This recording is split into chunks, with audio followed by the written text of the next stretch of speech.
Da animação. Vocês estão bem? Em paz? Maravilha. Primeiro, pedir desculpa pelo meu atraso aí, pequeno, mas aconteceu. Mas com muita alegria vim. E a cerveja até partilhou agora comigo uma coisa que eu confirmo muito, porque confirmo que eu estava rezando, né, sobre essa formação. Queria já começar compartilhando com vocês que quando eu rezava pela formação, Nossa Senhora me falava que ama muito vocês. Opa. Vocês são muito amados e também me vinha muito claramente Nossa Senhora dizendo que vocês são a resposta dela para o mundo. Amém. Que vocês são uma expressão do amor da Virgem Maria pela humanidade. E isso me pesa até como responsabilidade. Meu Deus, eu vou falar para essas pessoas. E na verdade, Nosso Senhor mesmo me consolava, porque na verdade é Ele que é para falar. E ao mesmo tempo que eu sentia esse amor de Nossa Senhora por vocês, e como vocês são expressão e resposta dela para o mundo, me vinha muito também a oração sacerdotal de Jesus, lá em João 17. Lá nessa oração sacerdotal de Jesus, os últimos momentos de Jesus antes de ser crucificado e morto, ele se volta para o Pai e diz o seguinte: Pai, chegou a hora, glorifica teu Filho. Essa expressão, ora, em vários momentos ao longo do Evangelho de São João ela apareceu. Ela começa aparecendo lá nas bodas de Caná, no capítulo 2. Mulher, ainda não chegou a minha hora. E depois, em vários momentos, ele vai dizendo: minha hora vai chegar, minha hora está se aproximando, vai chegar a hora em que vai acontecer tal coisa. E nesse momento, no começo do capítulo 17, finalmente Jesus diz: chegou a hora. Que hora é essa? É a hora em que Jesus seria glorificado. Jesus diz: Pai, chegou a hora, glorifica teu Filho, para que teu Filho te glorifique, e que pelo poder que lhe deste sobre toda a carne, ele dê vida eterna a todos os que lhe deste. Eu pedi ao Robson para que me ajudasse nessa formação a passar um pouco do carisma de vocês, para que eu pudesse, à luz do carisma de vocês, rezar. E aí ele me passou um pequeno vídeo que tem no YouTube, sintetizando os elementos do carisma. E numa das partes lá do vídeo, fala da questão de ser Cristo para o mundo. Não lembro se é exatamente com essas palavras, mas nesse sentido, do ser Cristo para o mundo e glorificar a Deus. E eu lembrei imediatamente, vendo isso, de um ensinamento de Santo Tomás de Aquino, em que ele diz que a maior glória que nós podemos dar ao Pai é nos permitirmos ser a presença do seu Filho no mundo. Permitir que Jesus se encarne em nós, de modo que o mundo possa olhar para nós e ver o Filho. E mais ainda, o Pai olha para nós e vê aquilo que nós somos criados para ser. Todos nós temos vocação para ser filhos. Então, quando o Pai olha para nós e vê o Filho em nós, encarnado, diz Santo Tomás de Aquino, essa é a maior glória que o Pai pode ter. Se atualiza naquele momento aquelas passagens bíblicas, por exemplo, em que no batismo de Jesus o Espírito Santo desce e a voz do Pai diz: este é o meu Filho muito amado. A mesma coisa acontece lá no Monte Tabor, no episódio da transfiguração. Jesus é transfigurado e a voz do alto, a voz do Pai diz: este é o meu Filho muito amado, escutai. Quando o Pai olha para nós e vê em nós a presença do seu Filho, do seu Cristo encarnado na nossa carne. Olha o que é que Jesus falou aqui, ó. Para que pelo poder que lhe deste sobre toda a carne, ou seja, sobre a nossa carne, o Filho se faz carne, se encarna, ele se revela para o mundo. O Pai olha para nós e vê o Filho e diz: este é o meu Filho muito amado. E olha para a humanidade e diz: escutem o que ele diz, vejam o que ele é. Isso para mim é muito significativo. Para a gente que é do Lumen, eu não sei se vocês sabem, mas hoje, que é a festa da exaltação da Santa Cruz, foi exatamente o dia em que São Francisco recebeu os estigmas. Exatamente, ele estava fazendo a quaresma de São Miguel, ou seja, desde o dia 15 de agosto, ele estava em oração, desde o dia da Assunção, lá no monte, isolado, o Frei Leão levando uma vez por dia alguma coisinha para ele comer, às vezes comia, às vezes não, mas estava lá em retiro, pedindo: parla, fala assim. E Deus falou através da carne de São Francisco. Pela carne, Deus foi glorificado. Porque Francisco chegou num ponto de intimidade com Cristo, de assemelhar-se ao Cristo, que as chagas do Cristo se tornaram chagas de Francisco. Ele teve aquele encontro com o serafim, e ali a sua carne foi ferida, e é por isso que ao longo dos séculos se diz: já não se sabe mais se é Francisco ou se é Cristo. É Cristo ou é Francisco? Ninguém sabe. Segundo São Tomás de Aquino, essa é a maior glória que o Pai pode receber. É um de nós se assemelhar tanto ao Cristo, que o Pai olha e diz: este é o meu Filho muito amado. Humanidade, vejam, escutem o que ele diz. Só que acontece o seguinte: todos nós aqui, eu no Carisma Lumen, vocês no Carisma Nossa Senhora da Aurora, somos consagrados num carisma. Isso é um aspecto fundamental da vida consagrada. Nós não somos consagrados em ponto final. Nós somos consagrados num carisma. O que é um carisma? O Papa João Paulo II, no começo daquele documento famoso dele sobre vida consagrada, ele diz o seguinte: é pela comunhão dos diversos carismas que existem dentro da igreja que a igreja consegue revelar para a humanidade a totalidade do rosto de Cristo. A totalidade daquilo que o Cristo é, da identidade de Cristo. Por que a igreja consegue fazer isso? Porque percebam, que rosto de Cristo os franciscanos revelam para o mundo? O rosto do Cristo pobre. Os franciscanos, pelo menos na época de São Francisco, não sei se tem alguma alteração, mas São Francisco dizia que os irmãos devem casar-se com a dama pobreza. E era esse rosto do Cristo que era revelado. Se você olha, por exemplo, para o rosto do Cristo que é revelado pelos jesuítas, é o rosto do Cristo missionário, que vai ao encontro. Cada carisma revela um aspecto específico da identidade de Cristo para o mundo. Se você olha lá para o Shalom, é o Cristo ressuscitado que passou pela cruz. É um aspecto de Cristo. Todo carisma é, por natureza e por definição, algo específico. Não é tudo. O tudo é a igreja. O carisma revela um aspecto de Cristo. É o Cristo pobre. No caso dos jesuítas, por exemplo, é muito forte também o Cristo obediente. A obediência de Cristo.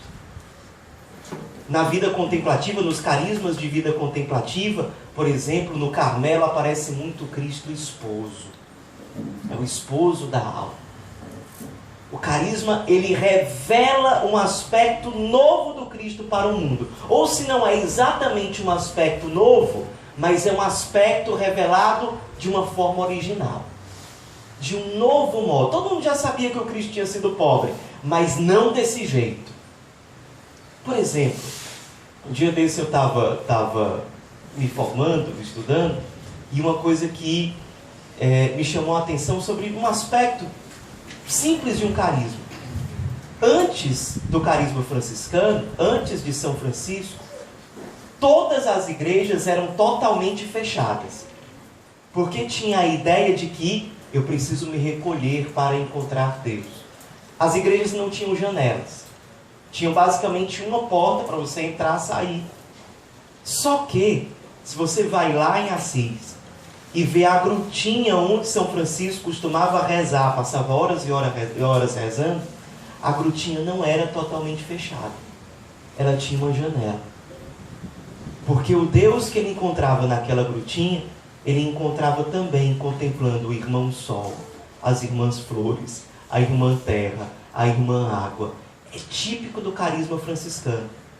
E a partir da vida de São Francisco e do carisma franciscano explodindo para o mundo, engraçado, as igrejas começam a ser construídas com janelas. Não era comum isso acontecer antes de Francisco.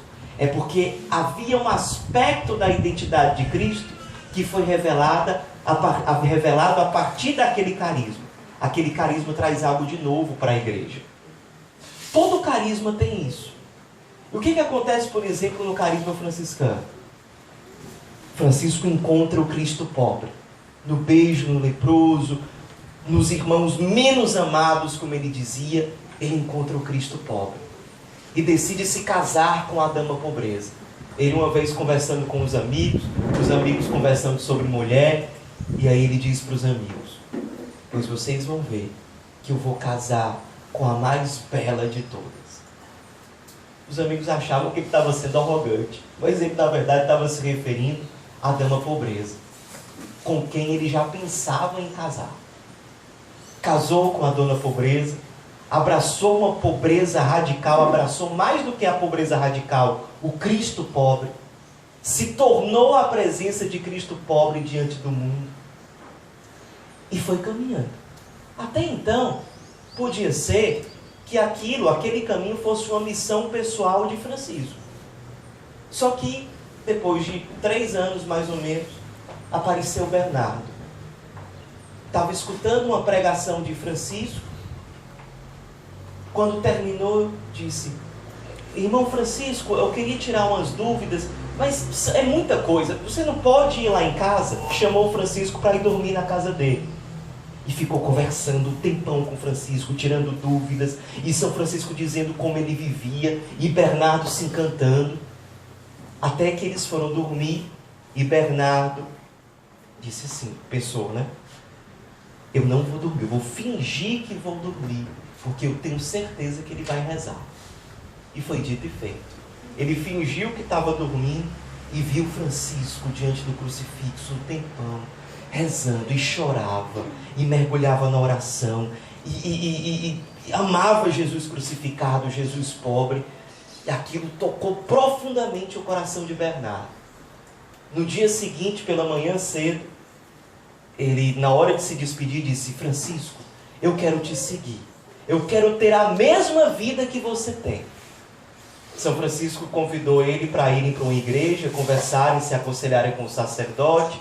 O sacerdote conversou com eles, eles abriram as passagens bíblicas, rezaram, foi confirmado o chamado de Bernardo, e Bernardo se tornou o primeiro a seguir Francisco. A partir daquele momento, o caminho que Deus havia revelado para Francisco, ficou claro que não era só uma missão pessoal. Outra pessoa descobriu que aquele caminho também era o dela. Assim como Francisco, Bernardo havia sido criado para aquilo. E logo depois apareceram os outros, Rufino e vários outros. Ficou claro que o caminho de Francisco não era uma missão pessoal, era um carisma. Era um caminho de salvação e de santificação para muitos.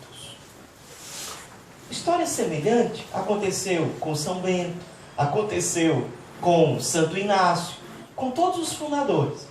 Eles descobriram na graça de Deus um caminho de salvação e de santificação, de configuração ao Cristo. E ao longo do tempo, outras pessoas foram descobrindo que aquele caminho também era o delas. Então não era só uma missão pessoal, era um carisma que revela de forma original um aspecto específico da vida de Cristo para ser revelado à igreja e ao mundo. Se vocês têm um carisma que é o de Nossa Senhora da Aurora, vocês também são chamados a revelar ao mundo um aspecto específico da vida de Cristo. E aí a Serva Edith que vai falar, sou eu que vou falar sobre esse tema. Mas é chamar a atenção para a seriedade da coisa. Para quem tem um carisma, só tem sentido falar em vida consagrada dentro daquele carisma. Somente.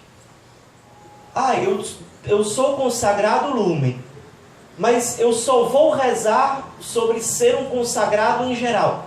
Para mim, não faz sentido ser consagrado fora do carisma. Não faz sentido. O carisma corresponde àquilo que Deus sonhou de mim. Deus olha para mim e quando Ele enxerga o meu eu ideal, aquilo que eu fui criado para ser, Ele enxerga o carisma em mim. O carisma diz respeito ao profundo da minha identidade. Perceba, eu me afastar do carisma, na prática, é me afastar de mim mesmo. É me perder. É me enganar. Eu estou me desintegrando. A gente poderia até dizer, para ser mais específico ainda, o meu eu ideal, aquilo que eu fui criado para ser, é uma articulação entre o meu carisma e a minha missão pessoal dentro do carisma. Cada um tem uma missão pessoal dentro do carisma. Um tem a missão de ser fundador, o outro tem a missão de ser formador, o outro tem a missão de exercer de alguma forma o governo da comunidade, o outro tem a missão específica dentro daquele carisma, por exemplo, da intercessão, ou tantos outros. Na hora que eu vou adentrando nesse caminho, descobrindo, opa, esse é o meu carisma, isso sou eu. E qual o meu lugar dentro desse carisma? Eu estou encontrando o meu eu ideal. É por isso que não poucas vezes, uma das primeiras investidas do demônio contra nós é nos fazer, de algum modo, relativizar o carisma. Porque é a coisa mais sutil. Você coloca na sua cabeça, não, isso aqui é o carisma. De acordo com o carisma de fundação, aquilo é o carisma. Se não houver uma docilidade àquilo, você não vai descobrir nunca. Se não houver humildade, se na cabeça de cada consagrado existe uma visão de carisma diferente, é o primeiro passo para a comunidade entrar em crise. Praticamente todos os documentos atuais da igreja sobre vida consagrada falam do risco dos consagrados em fugir dos elementos essenciais do carisma. É o principal tiro no pé que uma comunidade de consagrados pode fazer, pode dar.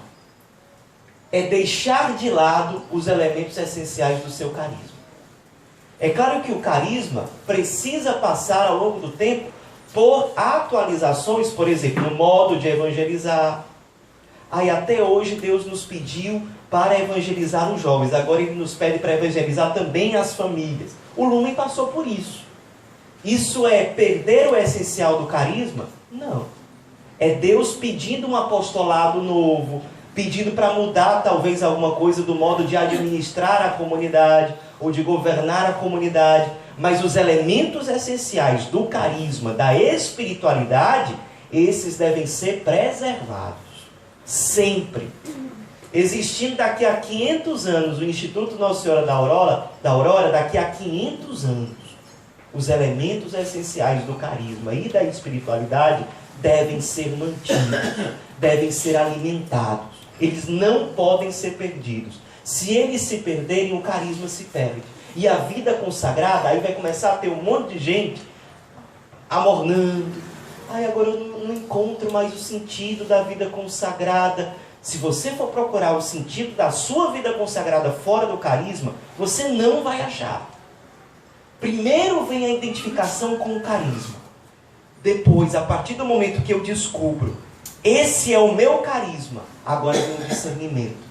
Eu sou chamado a me consagrar nesse carisma? De que modo? É comunidade de vida, é aliança? Mas perceba, todos esses discernimentos específicos são dentro do carisma. Se a gente entende isso, a gente entende inclusive o seguinte: o pecado contra o carisma é um pecado que está dentro do pacote dos pecados contra o primeiro mandamento: amar a Deus sobre todas as coisas. Por quê?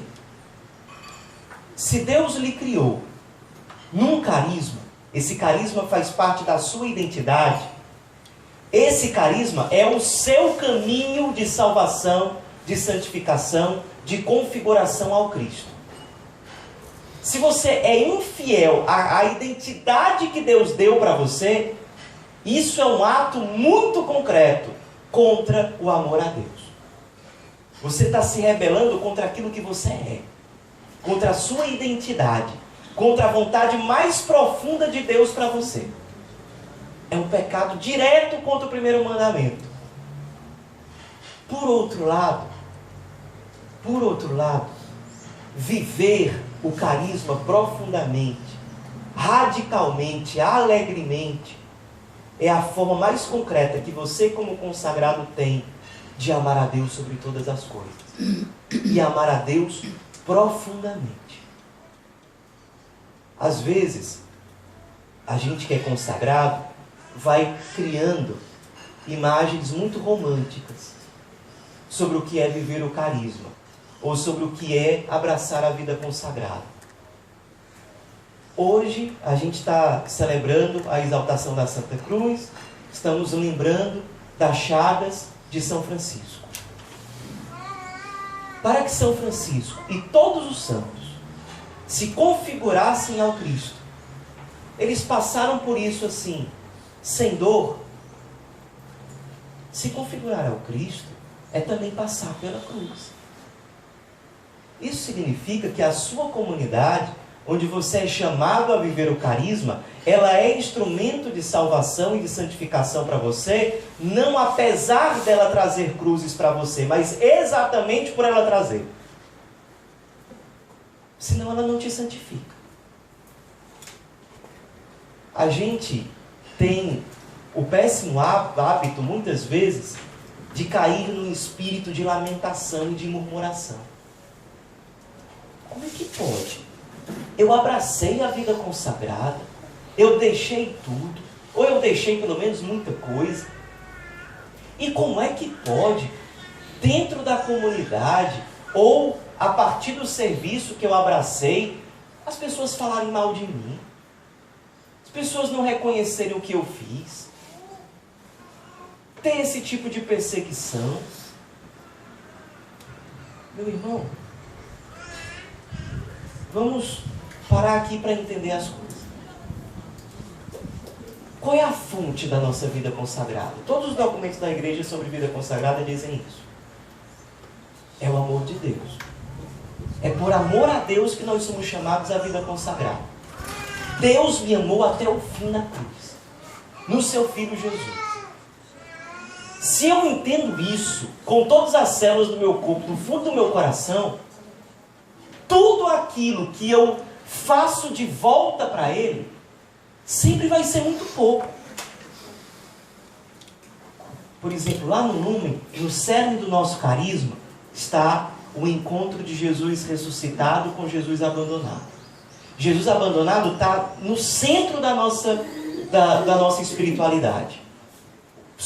E a via privilegiada para fazer esse encontro com o abandonado no nosso carisma é encontrá-lo encarnado nos menos amados, nos mais sofredores, nos mais esquecidos, nos mais mazelados.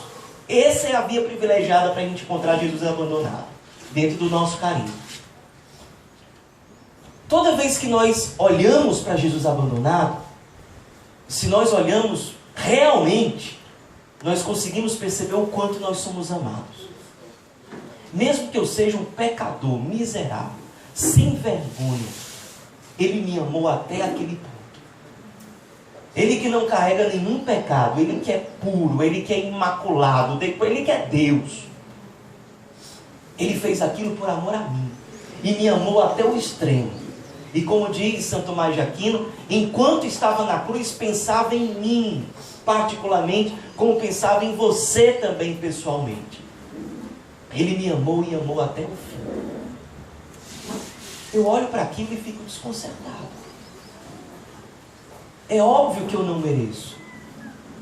É óbvio que eu não mereço receber um amor desse tamanho, mas a misericórdia de Deus é imensa. Aquilo me constrange inicialmente e me faz ter um coração cheio de gratidão. Na hora que eu entendo isso, eu digo isso porque eu já vivi isso de algumas formas. Na hora que você é perseguido, na hora que você é difamado, na hora que você é prejudicado de alguma forma, na hora que você carrega a cruz, qual é o sentimento que vem no seu coração? Se você entende as coisas com um mínimo de clareza. Jesus é o mínimo. É uma honra para mim passar pelo caminho que o Senhor passou. É uma honra para mim te amar dessa forma.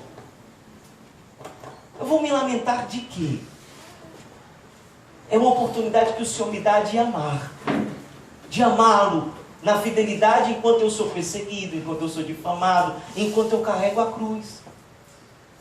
Me chama muito a atenção, não sei se vocês conhecem, os escritos da Ana Catarina Emmerich. Acho que ela está em processo de beatificação. Nossa Senhora apareceu várias vezes para ela e dizia com detalhes para ela cenas bíblicas, por exemplo, o nascimento de Jesus e sobretudo da Via Sacra. E ela narrando a Via Sacra sempre me chama muito a atenção. Ela diz que no momento em que os soldados deram a cruz para Nosso Senhor, a atitude dele ao receber o madeiro foi de beijar a cruz.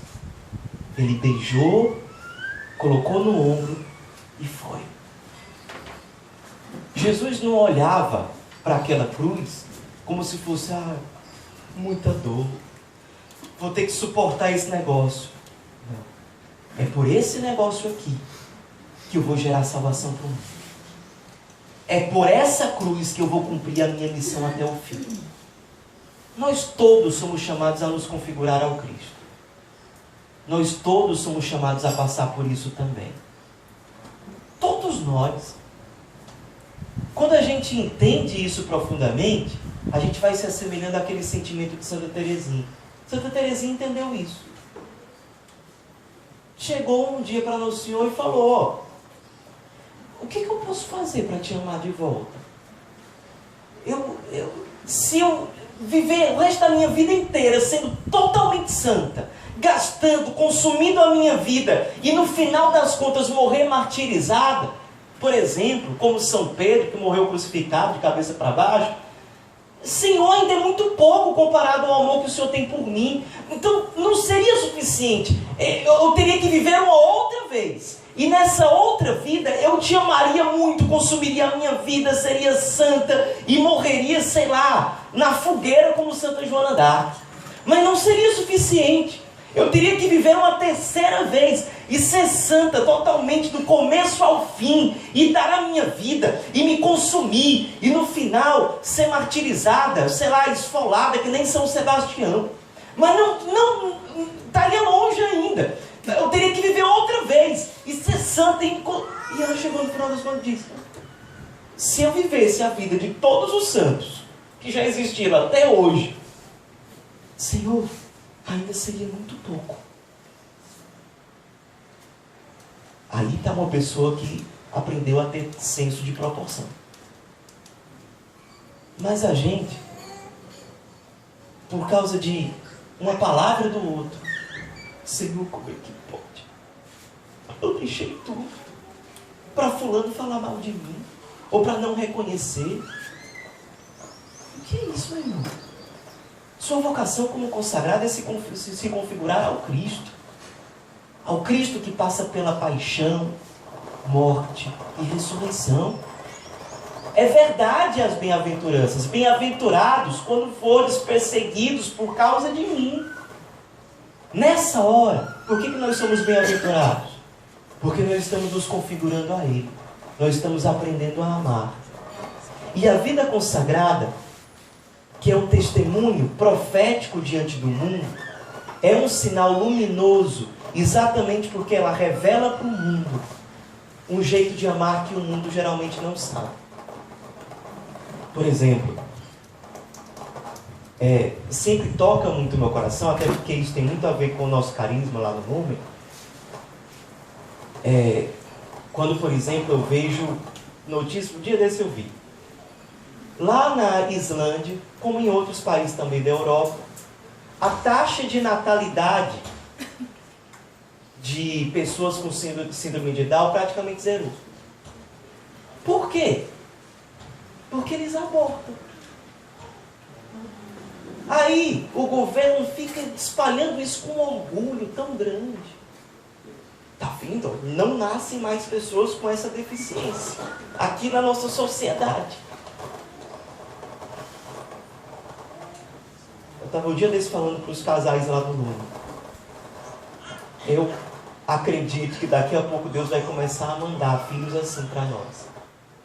Porque nós precisamos dar esse tipo de testemunho para o mundo. Nós precisamos, na misericórdia e na graça de Deus, ser testemunhos sobre o que é amar. E triste uma sociedade que não sabe acolher um deficiente físico, uma pessoa com síndrome de Down. É uma sociedade que não sabe amar. Pessoas de vida consagrada são chamadas a amar de modo radical, exatamente para mostrar para a humanidade, de modo profético e luminoso, qual é a altíssima vocação do ser humano, que é amar como Jesus. Todos nós somos chamados a isso. Todo ser humano. Agora, como é que nós vamos conseguir testemunhar isso para a humanidade se nós ainda temos uma mentalidade, uma sensibilidade do mundo? Se a palavrinha lá do outro, o olhar torto do outro, já tira a nossa paz e nos desestabiliza, é porque a nossa sensibilidade ainda não se converteu. É esse o preço da sua paz? É uma palavra de outra pessoa, um olhar torto, é uma falta de reconhecimento? Qual é o preço da sua paz? Será que você já aprendeu realmente a amar como Jesus? Dar a vida, se consumir. Não é algo que eu tenho que suportar, porque é uma coisa ruim que faz parte. É exatamente a cruz que nós somos chamados a abraçar, para nos configurar ao Cristo, para amar e dar testemunho do amor. Agora, que testemunho nós damos se nós somos pessoas passivas? Se nós somos pessoas paradas? Se nós somos pessoas que não amam, que simplesmente esperam, que no pior sentido da palavra se preservam? Que tipo de amor nós estamos testemunhando para o mundo? É um amor que encontra alegria em se consumir. Vários anos atrás, nós no Lumen tivemos uma audiência com o José Antônio. E depois da gente relatar para ele alguns aspectos do nosso carisma, ele nos disse assim: vocês são chamados a ser Eucaristia para o mundo. E nós começamos a aprofundar isso. E é interessante que nessa espiritualidade eucarística, ser Eucaristia para o mundo, você une duas coisas. Você une o louvor e a ação de graças. A igreja ensina na sua liturgia que o principal louvor de Cristo na missa é a entrega total de si ao Pai e à humanidade. Ao mesmo tempo em que Cristo louva, ele se entrega, ele se consome, ele se sacrifica. Pouco tempo atrás, o Papa nos convidava a refletir sobre a alegria da vida consagrada. A alegria da vida consagrada, que é testemunho luminoso para o mundo, é exatamente ser feliz enquanto se consome, enquanto dá a vida. Na hora que a gente entende isso, desde as pequenas coisas, aí a gente começa a crescer no amor a Deus. Por exemplo, já que é para citar desde as coisas simples, eu sou pai de primeira viagem. Meu filho tem um pouquinho menos de 2 meses e meio. Inclusive o nome dele é Bernardo Francesco, em homenagem ao irmão Bernardo, que foi o primeiro que seguiu São Francisco, e a Francesco, que é São Francisco. Aí ficou Bernardo Francesco. E aí o Bernardo, é mais ou menos o seguinte: o Bernardo fez cocô. Aliás, o pessoal, geralmente eu ouvi escutar muito pessoas dizer assim: bom é vida de bebê, que não sofre. Aí depois que eu tive bebê, eu disse: não, o bebê sofre muito. O coitado sofre até para dar um pum. Né? Ele fica, você, meu Deus, ele está sentindo uma coisa muito ruim. Quando ele solta o pum, sofre para dormir, sofre para um monte de coisa. E não sabe nem verbalizar o que está sentindo. Às vezes o Bernardo acorda de madrugada. Pois faz parte, tem que... Ou poderia encarar aquilo de outra forma. Jesus, muito obrigado. É uma oportunidade de te amar. Aqui no Bernardo. Acordei de madrugada, eu penso em Jesus abandonado. O Senhor fez muito mais por mim. É uma honra para mim acordar de madrugada e te servir. E te limpar. E te acalentar. E escutar o teu choro. Jesus, é uma honra para mim. O Senhor me amou tanto. Eu vou reclamar disso aqui. Ainda chego para Jesus e digo: é só isso? Sendo perseguido, que é a coisa mais grave, né? A pessoa pode acabar com a sua vida. Jesus, é só isso. Para te amar de volta naquilo tudo que o Senhor fez por mim, é só isso. Quando a gente não entende isso, é porque a gente não entende até que ponto nós fomos amados. E a vida consagrada é, na sua essência, uma resposta radical ao amor extremamente radical que Deus nos concedeu, que Deus manifestou a nós. É sempre assim. A chave de toda mornidão, de toda tibieza, de toda preguiça espiritual, é que nós ficamos insensíveis ao amor que nós recebemos. Nós somos muito amados. Toda vez que você esquecer disso, lembre do crucificado. E já que nós estamos também na véspera de Nossa Senhora das Dores, lembre da Virgem Maria. Que para a gente no Lumen, essa festa de amanhã é muito significativa. Até por isso que amanhã vai ser a renovação de nós consagrados e as primeiras promessas dos que vão se consagrar pela primeira vez. No dia da Senhora Pietà. No dia de Nossa Senhora das Dores. Aquela que mais soube amar Jesus abandonado. Que pegou o corpo de Jesus abandonado e amou. E aí eu vou dizer agora para vocês, até porque eu sei que vocês têm um carisma muito mariano, eu vou compartilhar com vocês a experiência mais profunda que eu pessoalmente já tive com Nossa Senhora. Acho que há 2 ou 3 anos atrás, 2 ou 3, eu fui lá para a Terra Santa. Visitei todos aqueles lugares principais, mas sem dúvida, o lugar onde eu fui mais tocado foi no lugar onde o Verbo se encarnou. Lá na casa de Maria. Lá em Nazaré. Tem lá um pedaço da casa, porque ela está em ruínas, mas tem um pedacinho lá da casa ainda. As pedras lá. Eu entrei lá, tem uma igreja grande que fizeram por cima, né? E lá embaixo, é interessante, o artista que fez, o arquiteto, que era um italiano que trabalhava junto com os franciscanos, ele fez o piso como se fosse uma ilusão de ótica. Que você olhando assim, você pensa que são degraus, mas na verdade não é. São desenhos que imitam degraus. Então, a ideia que ele quis passar é que para você entender a encarnação, você precisa descer. Você precisa se abaixar. Você precisa ir lá para baixo. E, de fato, a casa de Nossa Senhora é mais embaixo. É bem no centro da igreja grande, da Basílica da Natividade. E você desce para chegar lá. E aí tinha uma gradezinha fechando, a entrada mesmo da casa, e um genuflexório. Aí eu fui para o genuflexório, e aí olhei para esse lugar e comecei a rezar. Até que chegou no ponto que a minha oração chegou no seguinte ponto. Porque o mistério da encarnação é muito caro para a gente no Lumen, né? A atualização da encarnação de Jesus nos menos amados. Eu posso tocar a carne dele. Como diz o Papa Francisco, eu posso tocar a carne sofredora de Cristo, tocando a carne sofredora dos menos amados. Então, para a gente é muito caro o mistério da encarnação. Aí eu, rezando lá no lugar onde aconteceu a encarnação, chegou na hora que eu disse assim, meu Deus, nesse lugar, Jesus foi amado.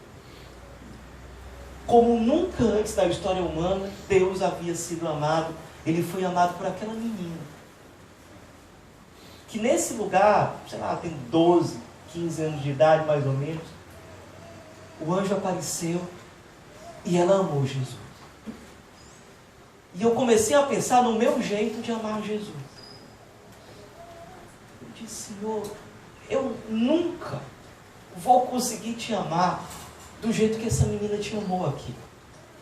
Que era já muito mais jovem do que eu naquele dia. Eu tinha mais do que o dobro da idade de Nossa Senhora na Anunciação. Eu nunca vou te amar do jeito que ela te amou. E eu comecei a render ação de graças a Deus pela Virgem Maria. Porque eu disse, Senhor, muito obrigado, porque houve o coração de uma criatura que te amou de modo digno. Como o Senhor merece ser amado, ela te amou. E eu rendo graças a Deus, porque eu não sou capaz de te amar assim. Se a partir de hoje, até o fim da minha vida, eu for totalmente santo, eu ainda não consegui te amar, ainda não vou conseguir te amar do jeito que ela te amou. E foi nesse dia que eu decidi fazer a consagração à Nossa Senhora. Pelo método tratado. Porque quando eu continuei a minha oração, eu senti muito claramente Nossa Senhora dizendo, não tem problema, porque eu chorei mesmo, eu nunca vou conseguir amar Jesus desse jeito. E chegou na hora que eu escutei claramente Nossa Senhora dizendo, não se preocupe, não se preocupe, ame através de mim. Eu sei o jeito como Ele gosta de ser amado. Todo ato de amor que você fizer por Jesus, me entregue, que eu aperfeiçoo e mando para Ele. Eu vou continuar amando Jesus através dos seus atos de amor. É isso. Foi esse dia que eu decidi fazer esse é o sentido de eu fazer a consagração. E aí decidi me consagrar a Jesus por meio dela, para que todo ato de amor que eu fizesse por Jesus fosse totalmente potencializado e crescido por ela. Pessoal, esses são os nossos referenciais. Jesus, Maria e os nossos baluartes. No caso do nome é São Francisco, Santo Antônio e o Padre Pio. De vocês eu não sei. Aí tá aí, Padre Pio, Santa Teresinha, São José, São Miguel Arcanjo. Muito bem, tá aí. Nossas referências. Sabe quando é que a gente começa a ficar morno? Quando a gente começa a ser medíocre. Baixar o nosso nível de referência. Eu tenho que ser, por exemplo, vou dizer para mim, alguém chegar na loucura, na burrice, e dizer assim, minha referência é o Fernandinho. Tá lascado. Você logo você vai entrar em mornidão, porque eu não sou referência para você. Isso se chama mediocridade. referência são esses, Jesus e Maria. Quando você entra essa verdade no seu coração, não vem murmuração e reclamação. Sempre o que vem é: eu ainda não estou amando como Jesus e Maria. Eu ainda não estou amando como o Padre Pio ama. É minha vocação para ser vivida. Ainda falta muito para eu aprender a amar. Quanto falta para você aprender a amar? É o tanto que falta para você ser um consagrado que vale a pena.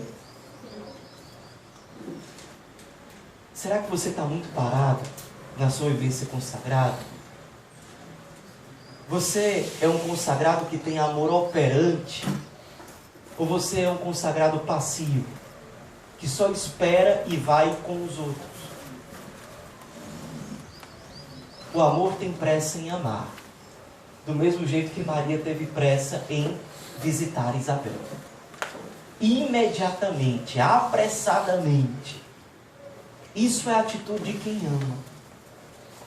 A atitude de quem ama é: na hora que o outro me disse que precisa de mim, eu já estou atrasado.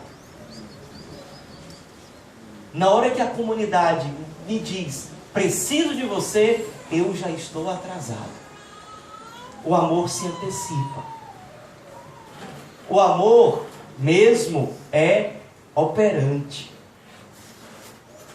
Um dia desse, minha Leste Divina foi com a passagem que Jesus diz assim, lá no Evangelho de São João: o meu trabalho é o trabalho do meu Pai.